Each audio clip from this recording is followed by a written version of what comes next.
We on? Yeah, good morning, everyone. Thank you for coming. My name is Tim Jackson. I'm the Senior Vice President of Sales and Marketing for the Americas for Globecast. Globecast is a global provider of media services to the entertainment industry, and we're located just down the hall, behind you, just down the hall in booth SU11106. So we encourage you to come by and visit and learn more about what we're speaking about today. Globecast has been around for many, many, many years, and it actually started back in the early 80s. And we are part of Orange Business Services, which is part of Orange, the very large French telecom operator and media provider.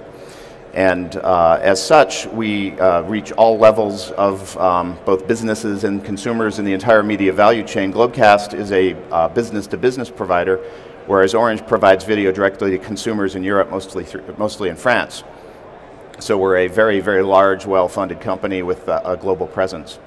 We have three main media centers, one in Los Angeles, California, one in London, and one in Singapore. And what is really unique is that we've had the opportunity to operate and provide services to our customers in those different parts of the world independently through those media centers as the business has grown up to a very media and hardware and infrastructure and labor-centric approach. So as we started things, it was very much one facility here, one facility here, one facility there. But now what we're seeing is the ability through different tools and different technologies to move everything into a much more virtualized environment. And that gives us the ability to really leverage all of those cost efficiencies and economies of scale and still maintain the global presence. So what we're going to talk about today is how a global operator such as Globecast can leverage the network and a cloud-based hybrid approach to providing services in a cost-effective manner to customers. So we're going to talk about really how this all works. These slides that you see here, these boxes that you see here are really the entire media value chain of things that we do. As a global operator, global service provider, Globecast really has to be very cognizant of specific requirements for all of our customers on a country-by-country basis. Some countries have very stringent compliance regulations that we have to follow, and all of that information is really held within the region. Language customization is also very much held within the region. So there are certain functions that really have to be maintained, and the labor-intensive portion of that will probably remain for some time. But it doesn't necessarily mean that every single function still needs to be maintained in each individual region.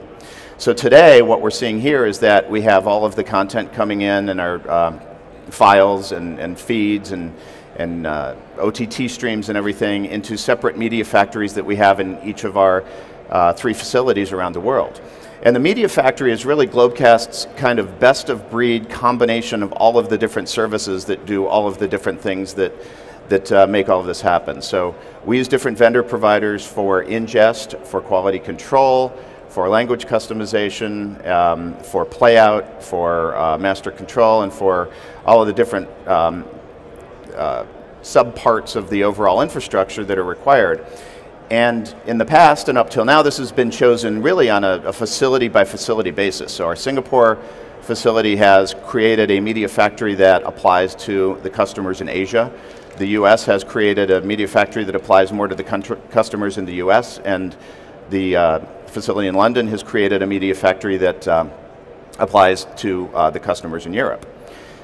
And what we are doing starting now with the goal of having an implementation by IBC is to really take the best parts of all of those and virtualize all of those similar functions into cloud-based services so that we can reduce our OpEx, reduce our infrastructure, and reduce our reliance on the individual facilities and provide global services to all of our global customers using the folks that we have around the world, but by reducing the facility-specific infrastructure that we have there to reach our customers over satellite, fiber, and OTT. We have a bunch of customers that use all three, some just use one, some just use the other. We have customers that are simply still interested only in satellite distribution feed, which is a fairly simple workflow, and some that do a full master control, Playout origination with VOD and OTT services as well. The movement to a network and cloud infrastructure is a very gradual approach, and I think everyone's really doing some of that now. We currently have all of our facilities interconnected through a private network. So our 3 media hubs in LA, Singapore, and London are globally connected through our own Globecast broadband network, where we maintain a full private network on the ground and on satellite. And as we move slowly into a public cloud, private cloud, public cloud, and still maintain our private line service, we can really provide the level of services that customers require. Now what I mean by that is it's really difficult to take a business-to-business, fully managed media service and move it directly into the public cloud. The main reason is that customers want to know where their content is, they want to know that it's secure, they want to know that the metadata and the video and audio elements are all matched up, and they want to know that things are getting to where they're supposed to be when they want to get there. So while it's very possible to turn everything over to a public cloud environment, what we're finding is our customers really want somebody to point the finger at and say, we need you to manage all of this using the best of breed technologies to ensure that we're getting things done and delivered in the most cost-effective manner and in the easiest way possible. So we realize there's no one-size-fits-all. Some customers, in fact, many customers are uncomfortable operating anything in a public cloud environment, and they want some control over that, whether it be through a completely private line service, everything on satellite, everything on dedicated fiber, or some things through a hybrid cloud solution, and gradually moving into a more of comfort level with certain functions, particularly some of the production functions and non-linear file transfer functions being able to go into more of a cloud environment. Another thing that is really helping us figure out what portions of the workflow need to go or can be better supported in the cloud is localization. As I mentioned before, we have a lot of language customization that takes place, but more importantly, it's conformity with local regulations. And this information is very well known and well suited in each country or each region, and we have experts there that do this, this function. So while a lot of the workflow can be automated, about half of our QC today is fully automated, with the other half being more manual. The language customization functions, and particularly the regulatory functions of what content is licensed and available and cleared for certain geographic areas, is a manual function. And in the past, we've had to have all of that content delivered to Singapore, for example, for Malaysia or Indonesia, but now we're able to have that QC portion done by this media being delivered virtually in a more virtual environment. So we have to look at balancing how the best way to utilize all of the technologies and tools to redesign our global network to support the customer's needs. We have as I mentioned, a global presence, and we do a lot of services for many major customers on all sorts of different levels. Singapore, London, and the US really serve different customers for different regions. This is just some of our key customers here. One of the biggest services that we do in all three is a managed playout service. And this one is very interesting in how we approach moving managed playout into a more virtualized environment. As I mentioned, each of our three regions has really chosen a way to do this, and it is highly infrastructure based and infrastructure dependent right now. But as we move towards leveraging the technologies that are available and a more software as a service and software defined networking and software solutions for playout that move away from dedicated hardware solutions, we're able to leverage a single installation across all of our regions globally. And this is critical because what we need to do as a service provider is ensure that we're providing 100% uptime and reliability to our customers, but we also need to ensure that we're doing that in a cost-effective manner.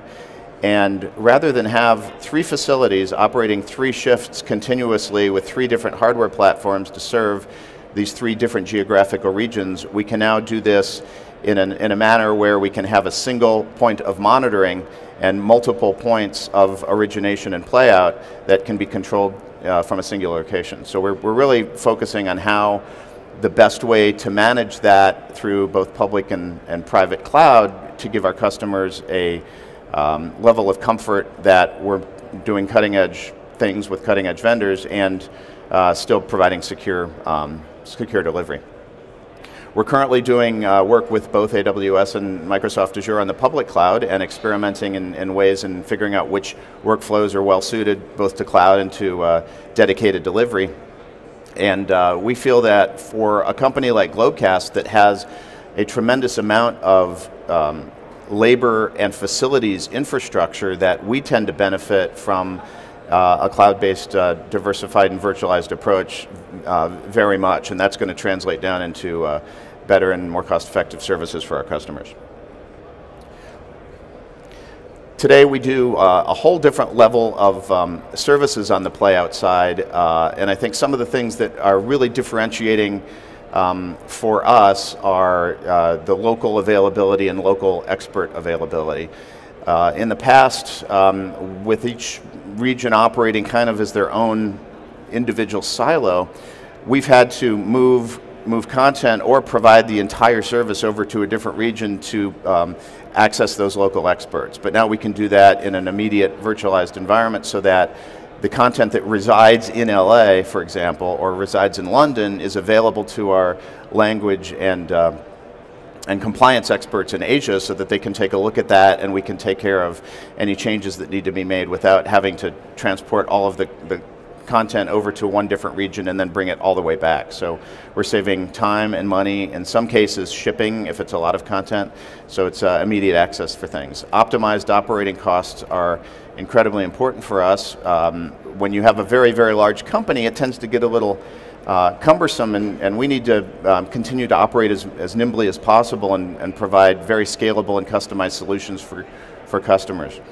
Another problem that virtualized and cloud-based Playout and operations is solving for us is that we don't have to replicate a service that may exist in one region now that isn't always available in the other region. So historically we would have to, if we need to do a certain workflow in LA that exists in London, we would have to replicate that workflow in LA by going out and procuring the equipment and commissioning it, installing it and paying for it, and it might be a completely duplicate installation to what we have in another part of the world.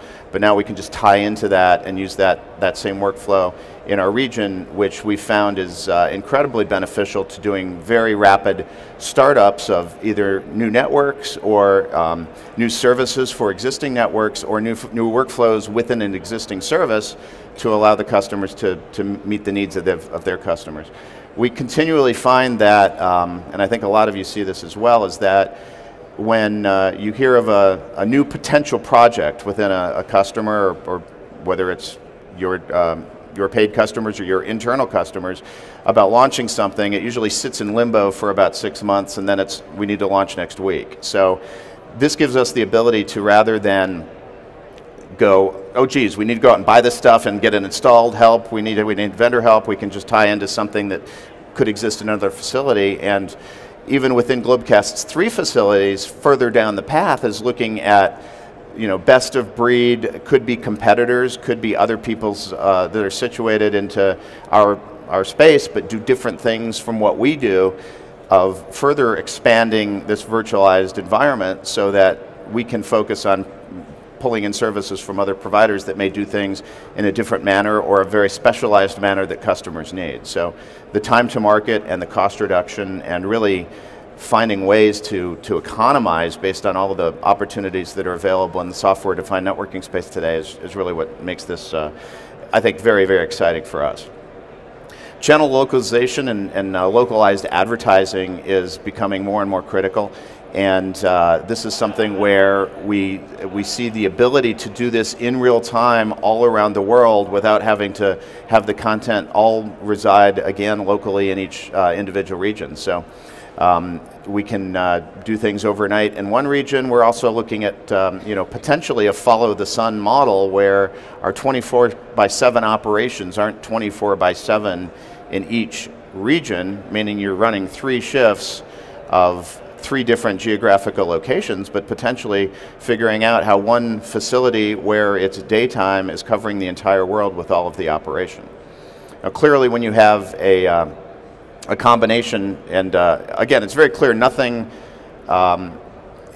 that we envision shows everything going out into a fully virtualized environment. You need to have a facility there, and we also don't see anything as ever being completely unstaffed, because we need to ensure 100% uptime. So even though it may be overnight in one part of the world and the operation of that facility could be operated in another part of the world, we still need to make sure that there's people there that can put their hands on things and fix things and answer questions and deal with the other regions. So there are labor efficiencies, but not 100% labor efficiencies as we look at how we operate in a completely virtualized environment. But the biggest thing really is cost effectiveness, efficiency, time to market, and really leveraging the best of breed technology and expertise around the world. One of the challenges with localization is that you typically have to train up experts in all portions of the value chain in all parts of the world. And we see this as a real means to being able to focus where we keep our experts, and being able to have experts in different parts of the world be able to support all of the services in all of the different other parts of the world without having to duplicate or triplicate or staff up as extensively as we have. Labor costs are not only increasing, but also trying to find expertise in certain parts of the world for certain specific parts of these requirements is becoming very difficult. Localized branding and country-specific compliance we talked about, distributing on different platforms. It's, I think I really covered this, but within the local markets, we see the ability to really be able to provide services locally but globally, and a lot of companies have used that term before. Is we want to operate globally but provide locally, and that's really Globecast's goal here with doing this. When we first started looking at this, we really saw the cloud and virtualization is really a buzzword, but when we dive into it and really figure out how we can benefit from this, there are just tremendous economies and benefits that we can then flow down to our customers. One of the tremendous benefits that we get by having everything controlled in an IP-based environment and having the different components and portions of the value chain and workflow available around the world is it also gives us customer portals, and we're already able to provide customers within our VOD workflows a web-based portal where they can go in and they can see the status of every single one of their assets, everything that's in the queue, everything that's been delivered, whether there's been any problems or issues within our master control and playout operations.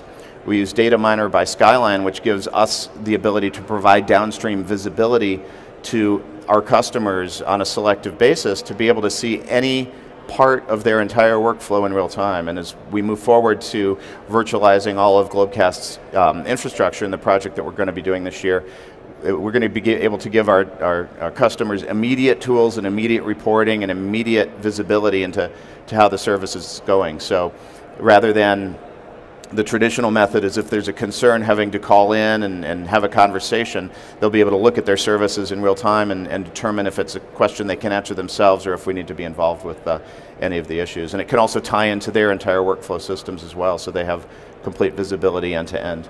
And the great thing about this for not only our customers but also for our staff, our management, our engineers, is these tools are available on any device at any time, so we can be able to troubleshoot the network, look at switching to backups, look at where there might be an issue, and really having a big picture of what is appearing within the entire Globecast infrastructure at any time. So this is really presenting us with some incredible opportunities and tremendous abilities to manage our customers' requirements anywhere in the world. And what it really means is that a customer in South Africa, or a customer in Nigeria, or a customer in Singapore, or a customer in New York really has the availability of getting the same tools and the same service and the same response as anybody else. So we don't have to differentiate between levels of customers based on whether there's 100 customers in this region or 2 customers here. So really puts everybody on an even playing field in a cost-effective and well-distributed manner. Disaster recovery is something that everyone is looking at, and there are many levels of disaster recovery that we're looking at doing. Having all the tools I just spoke about really provides for easy ways to manage a disaster recovery scenario. So within Globecast, we are able to provide recovery solutions for everything except the satellite, but all of the regular media workflow across all our different facilities. And having this virtualized environment means the switchover and the ability to move media across different places in case there's some sort of failure in a portion of a cloud, in a fiber ring, in a server somewhere. We can actually triple protect our services across our different parts of the world. With satellite distribution, satellites, as everyone knows, are very regional based, so if you're uplinking to a satellite out of Singapore, you can't really protect that portion of it from Los Angeles or from London, but this is where we work with other complementary teleport facilities around the world so that we can protect that portion as well. And I think one thing that's very exciting about this, as more and more companies get into IP-based and virtualized connectivity and workflows, it allows previously competitive or complementary companies to be able to connect and really use these tools as benefits to their own businesses, because we certainly see areas where our competitors can help us and we can help our competitors in certain areas. So that also becomes a benefit. The other things that we do are content prep and VOD packaging. For the non-linear and file-based services, clearly public cloud and cloud-based distribution over AWS and Azure and others is and has been very popular and is very well accepted, and we continue to do this. It's a lot easier to move files around and have files managed and played out and distributed in VOD than the live stuff, so that's really not a problem for us, and we do this for key customers around the world, and we'll continue to do that as we move forward in our entire virtualization process. More of the very wonderful customers that we have around the world. The media services that we talk about, this is everything from post-production services of elements to creation of different packages and different profiles. We are a Adobe Premiere Pro shop, so we're going to be including that as part of our virtualization project. Compliance I've talked about numerous times, promo production ingests, dubbing, transcoding, language customization, audio post. We do these different things right now, mostly in one of our regions, and the infrastructure and tools and expertise we have for a lot of these post services exist there, but we need these in other places. So this gives us an opportunity to not replicate that infrastructure that exists in London, but have it available now in Singapore and Los Angeles without having to duplicate it, which is incredibly beneficial to our costs. So anyway, that's what we were talking about for virtualization and Playout. It's something that is really going to allow us to grow and operate as a cohesive company around the world. I'll stick around for questions afterwards if anyone has any questions. And again, we're just down the hall in booth 11106, so please stop by. Thank you.